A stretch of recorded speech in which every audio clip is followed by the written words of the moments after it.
business with a servant's heart. Welcome to the podcast. Inspiration, motivation takes. Listen to the pod. Welcome to Doing Business with a Servant's Heart. I'm your host, Steve Ferman. Every episode is an invitation, a reminder that business and life isn't just about profit, it's about purpose. It's about showing up with a servant's heart in every deal, every decision, every day to make a powerful impact on others. Now, today's guest is going to light you up. Oh, you want to talk AI? This guy has experience on top of experience on top of experience. And we're going to learn all about that today. But he's also going to motivate you. He motivated me and he challenged me as well, which he'll challenge you just before the show started. And more importantly, you're going to walk away with tools that inspire action both in your life, in the lives of others. Audience, here's your homework today. How are you going to serve yourself and others today? And that key word is today. I know people I talk to them, they go, next week I'll do it. Don't wait. Just go do a small act of kindness. It could be a little, hey, you're looking good today. You have a great background, or what it can be. That kind of thing can change the game for anybody. So lean in, take notes, and let's thank my sponsors, A Mind for All Seasons. Your brain is your greatest competitive edge, and it deserves to perform like one. When want to think faster, remember more, and stay focused longer, I got to think faster. Just text the word optimize to 72000. That's 72000 optimize and get instant access to 6 short, powerful videos, each just 3 to 5 minutes, that reveal some simple strategies to unlock peak mental performance. Because when your brain is clear, your business grows. And another quick shout out to Epic Impact, the storytelling system that helps you convert and connect your story. Engage, persuade, inspire, and close with clarity. I use it every day, and it works. Here's your free, get your free trial at epicimpact.ai with the code Steve. With that being said, we've got another Steve on. Let's welcome Steve. Steve, welcome to Doing Business with a Servant's Heart. Thanks, Steve. I appreciate it. You know, I always say it's nice to be nice. And one of my other favorite things to remind people is call somebody and ask them, how are you today? You never know. A lot of times, especially as an employer for many years of other people, we're humans, right? Just like saying, hey, what's going on? Or if you notice some bad performance, don't reprimand them necessarily. Find out if there's something behind the scenes that's happening. Maybe they had an argument with their spouse. Whatever. You never know. To ask. Love that. That's a servant's heart right there. Well, thank you for your service, because you're in the Marines. You know, a lot of AI. I asked you that before the show, and I want to ask you on here is a lot of AI people. A lot of people do it. Some doing great stuff, some people not so. And that's the same in dentistry and doctors and plumbers and all that. But talk about your experience and why you've jumped into this AI thing. AI caught me by surprise. It's not that I wasn't aware of it. I didn't realize the impact it could have.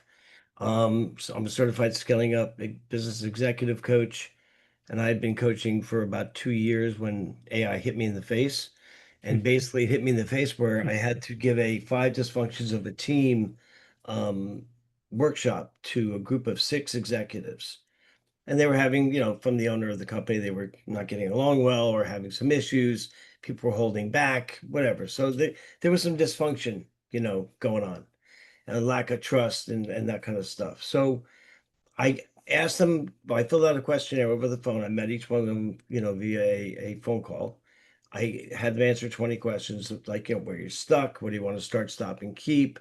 What are the biggest things you're working on, to see how they were or were not in alignment on, what's going on within the organization. Maybe it's from the top down that it's not being disseminated properly. Maybe they just don't trust each other enough to share information. I didn't know.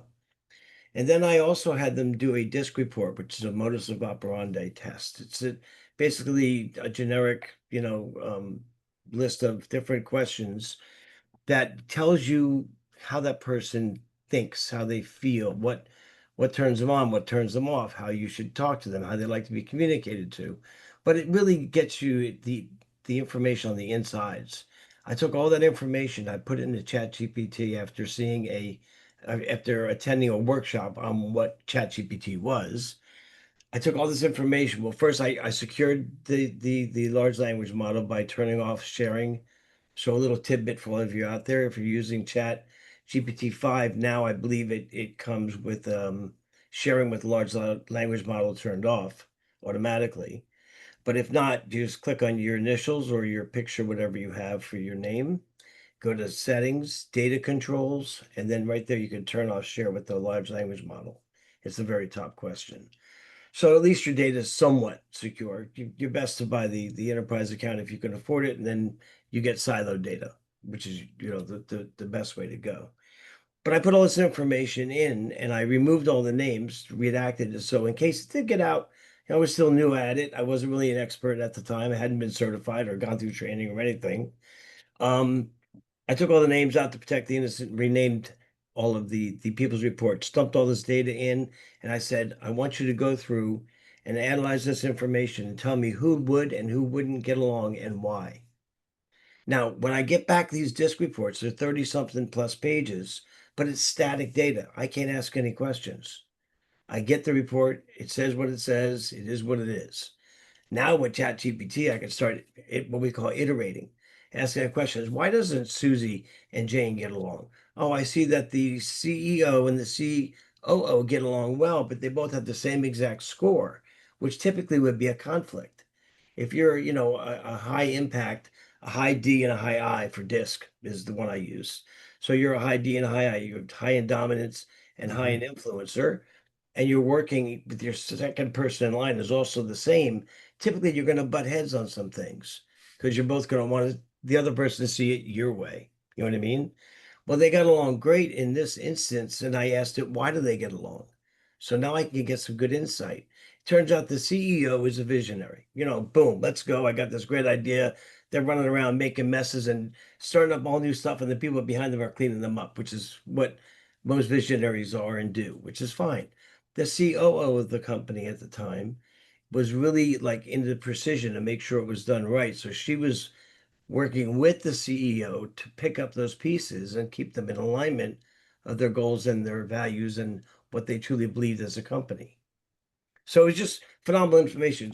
Gave me so much great insight. I walked in the room to meet these people, and I knew all their names just by looking at them and watching them interact with each other. It's Phenomenal, cool. It's really phenomenal. very cool. So let me ask you from a 30,000 foot view, why should anybody listening, entrepreneur or business owner, use AI? Well, I guess it depends on how you use it. I always say use Yeah. AI with intent, governance, ethics, guardrails, really important. But I think it's here to stay.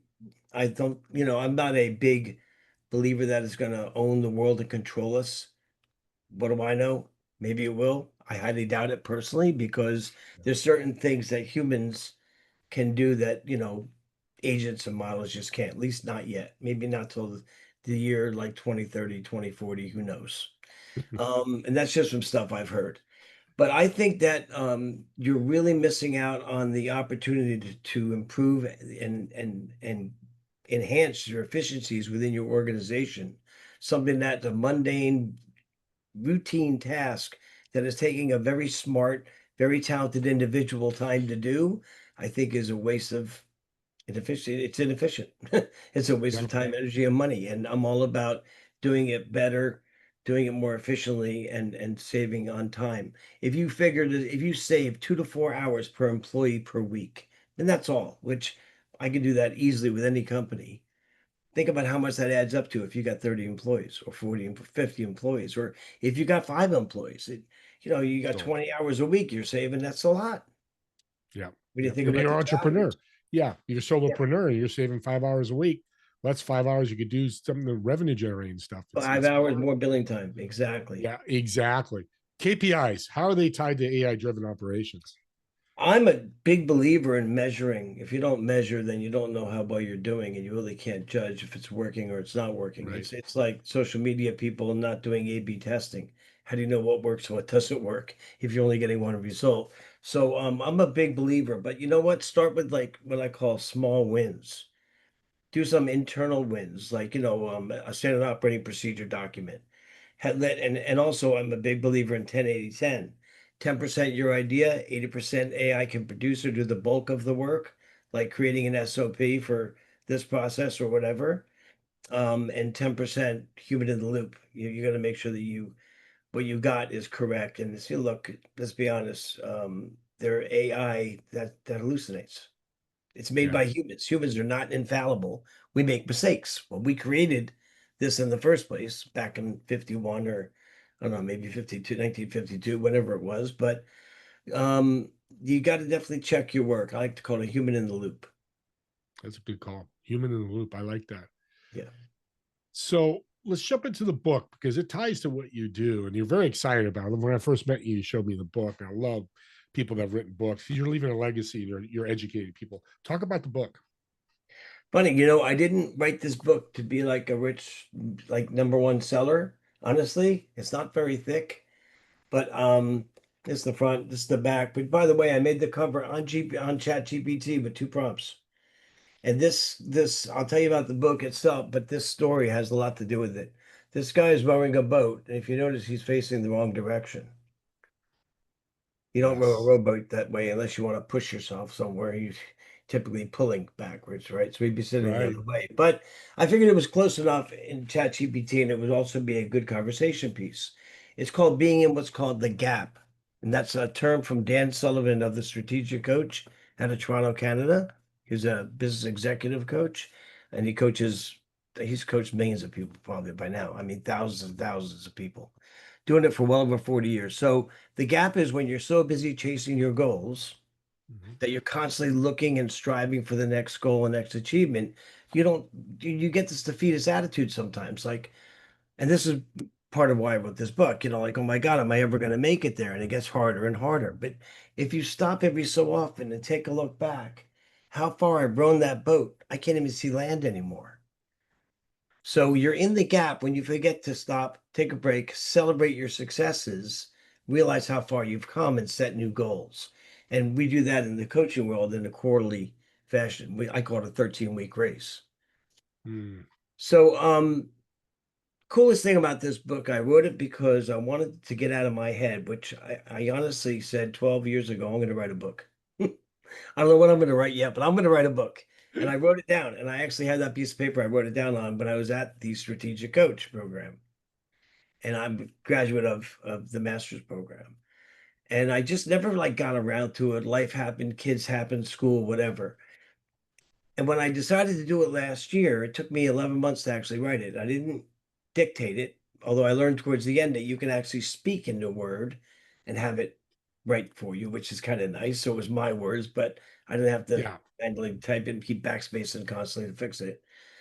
And it didn't take me that long, and I self-published it, put up on Amazon. But the book is all about, it's called Just Get Up and Drive, Determination, Resilience, Innovation, Vigilance, and Endurance. It really comes from my Marine Corps training of, adapt and overcome. So determination, I've got tenacity coming out of my tenacity. I'm determined. If I set my mind to it, I'm going to do it. That's all there is to it. Yeah. Innovate or resilience is all about being resilient, right? In the military, they're making you do like 50 or 80 push-ups. Then if you mess up or don't do one right, you can start all over again. And you got to have the resilience to continue to do them. Innovation is about coming up with ways to innovate.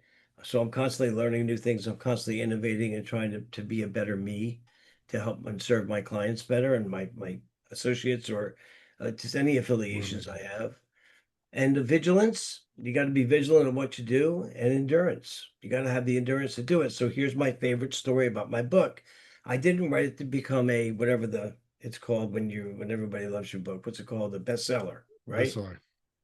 I wrote it, and if I can help one person, then I've accomplished my goal. And I actually have a picture on my cell phone of a fellow coach who sent me a picture at 8 o'clock in the morning with the book on his knee in his car. And he said, his name is Will. And he said, I read pieces of your book before I go into a sales call. It really gets me charged up for the call. I Wow. was like, wow, that's really cool. So it's all about helping people, man. It's all about like having the right mindset, having the like you said it earlier, head trash, getting rid of your head trash. Yeah. Maybe I heard that in the last call I was on, I forget, but somebody said, Still mindset, works. head trash, Yeah. and it still works. Everything from motivation to focus and productivity, the mindset of focus, resilience and adaptability, the benefits of being flexible. reducing your stress by understanding the cause of the problem and not letting it overwhelm you. So it's on Amazon. Just get up and drive. It's, I think, $12. But again, Yeah. yeah, if you give up my information, I'll give them a copy of the book. I'll send you a digital copy. My pleasure. That'd be perfect. That'd be fantastic. See, serving, keep serving. That's what servant hearts do. Share a client win. Somebody you work with, I need a bunch of them with AI, because I think that's powerful people to hear. Yeah, I hear all this AI stuff, but does it really work? It does. This is a company in Dubai that delivers meals, and they were having trouble getting the meals delivered on time because of traffic problems. So we said, why don't you, or I said, why don't you connect AI to a mapping system and have it route your drivers around the traffic? 38% faster delivery times. Huge, Huge. huge. And just a simple thing 38%? too. You just 38%. said, oh my gosh, it's thousands of Huge. dollars. More than that, but yes. Holy moly. And you're better customer service because you get there faster. People get their food Well, faster. they They're way started more. getting more orders. That's why they got 38% growth, because people were telling their friends, oh my God, the service is great, the food's great, they're getting here on time. It's never like, gone bad on us because of deliveries. So it And it's a worked out simple well. answer. This wasn't hours and hours of AI prompting, right? Or maybe it was, but No, honestly, it just kind of came to me. I just like, that's what adapt and overcome, right? I got a problem I'm faced with. Okay, great. What are my options? Where am I? How can I get to the other side? What do I do? yeah, that's a powerful story, because that's why I want to make sure people understand AI could do incredible things if you let it. Well, yeah, but you gotta be prompting it smart. And I always say be curious with it. So you want to ask it, how can it help me? What can you do to help me solve this problem? Or use it as Jeff Wood says from the AI driven leader of the book, you could say things like, I want you to interview me and ask me um, questions about whatever the problem you're having. Let's say, for instance, my email server was down. I wasn't getting my emails through, and this is true story, ironically, but I put up a new domain for my outbound email campaign, and they weren't getting delivered. And I kept getting bounce backs. And I'm like, all right, I want you to ask me 5 questions, one at a time, as to why my email is not working or what potentially could be the problems. And it gave me, and I want you to, and you can tell it, ask me hard questions, question my responses, because it's got the collective minds of a lot more people and data out there that it can help you kind of figure out your own problem. I also use things like Perplexity and say, hey, my email server is down. Could you walk me through, by asking me questions as what I've done and what I haven't done, and help me see my blind spots? Be Wow. curious, ask it questions. How can it help Yeah. me? What can you do for me? And there's some other cool things like reverse prompting, one of my favorite things to do. So if I want to write a story, or let's say I want to create a social media post. In prompting, you need a role, context, and output. If you want it a specific way, like the three main things: role, context, and output. And you can add in persona or tone, how you want it to be, what the voice tone you want, or if you want it to be like, a funny quote, or you want it to be a serious one or whatever. Um, and say, tell me who are the top three experts in writing a book or writing a social media post we'll use, okay? On the best way to use AI or the best way to leverage AI. So if you say, tell me the best way to use AI and leverage it on social media, it'll tell you whatever it comes up with. If you say, I want you to tell me who are the top three social media people out there that for writing posts, and let it give you the information, then say, now take the collective knowledge of these three people, and I want you to write me social media posts on how to leverage AI. You're going to get such a better response out of it, because now using the collective knowledge of experts. I'm not an expert in writing social media posts. I put out a lot of social media posts and I get help from people that are experts, but I'm not the guy that's actually doing them. But I also do 10-80-10.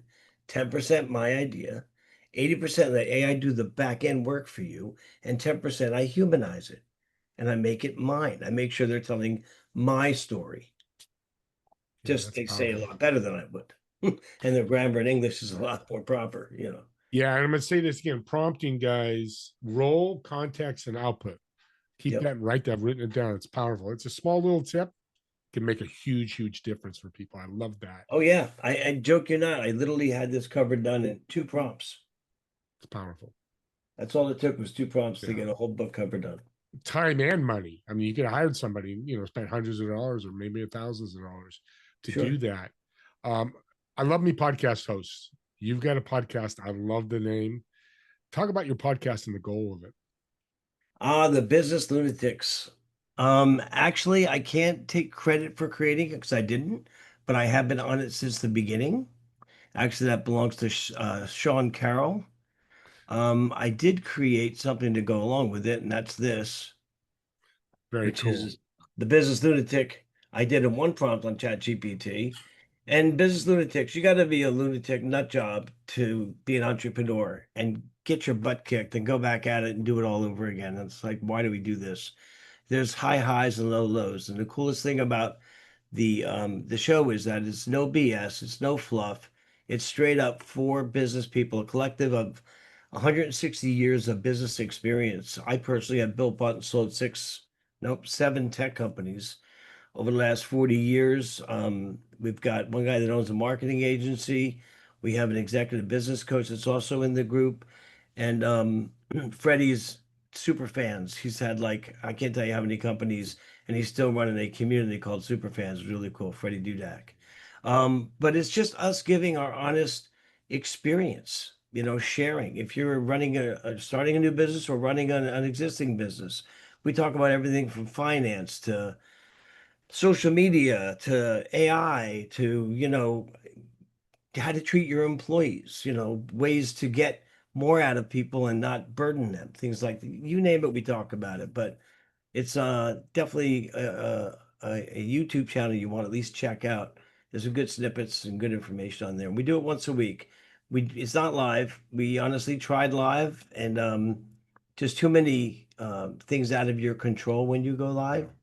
So, as you well know, better off to just record it, and then we post one new one every week. And we also post them on LinkedIn as well. So you can just search Business Lunatics on LinkedIn.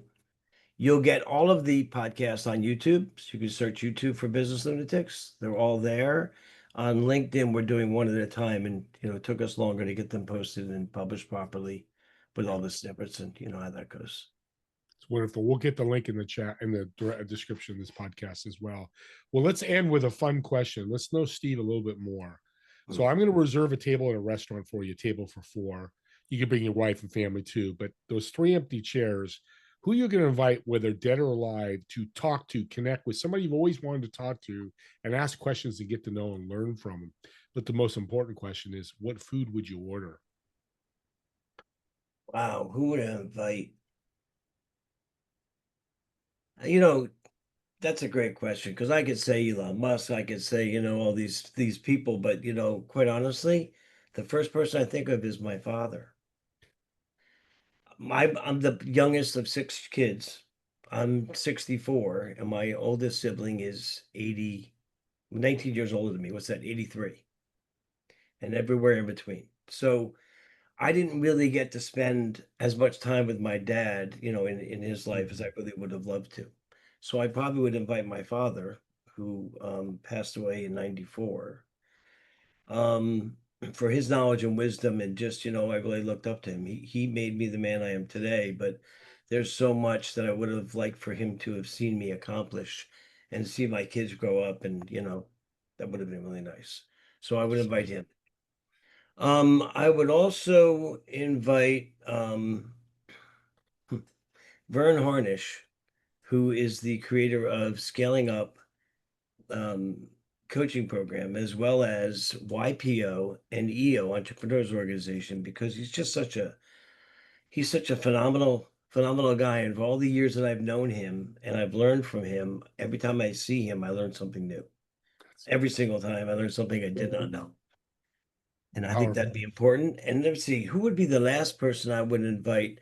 believe it or not, it would be my wife. She's, I think, the smartest person I've ever met. And she jokes when she gets her Wordle in like one or two. Me, I don't even try it, but she has always been my rock. She's always been my supporter. She's always been someone I've looked up to as very smart. And she'll say, "Come on, you're smart too. Look at all the stuff you've done." I'm like, "Yeah, but I think if you asserted yourself, you probably could have done more." And just people Powerful are who they woman. are. Yeah. Love that table. Where are they eating at the table? Oh, what are we eating? I think we're having Italian. We're having everything from pasta to meatballs. Maybe the kids, depending on how old they are, eating pizza or pasta fazool. Who knows? But we're definitely having Italian.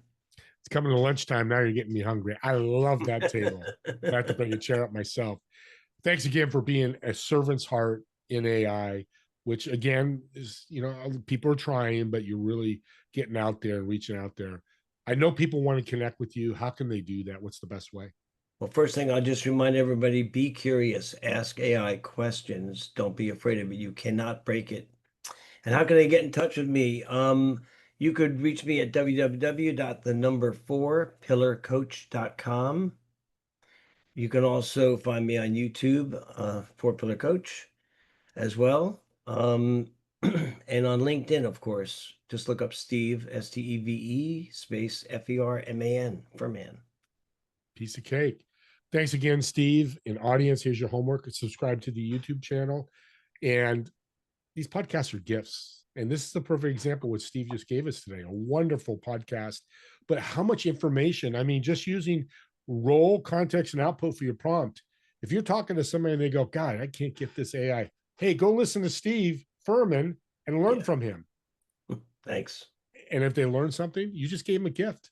And it doesn't have to be my podcast. It could be Steve's Business Lunatics, Four Pillar, whatever podcast you're listening to, subscribe and get those links sent to you so you can give out gifts. Make it Christmas every day. Remember, it's nice to be nice. Love that he said that. He's finished with a great quote.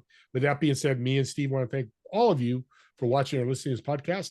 And we'll see you all in the next episode of Doing Business with a Servant's Heart. Have a great day, everyone.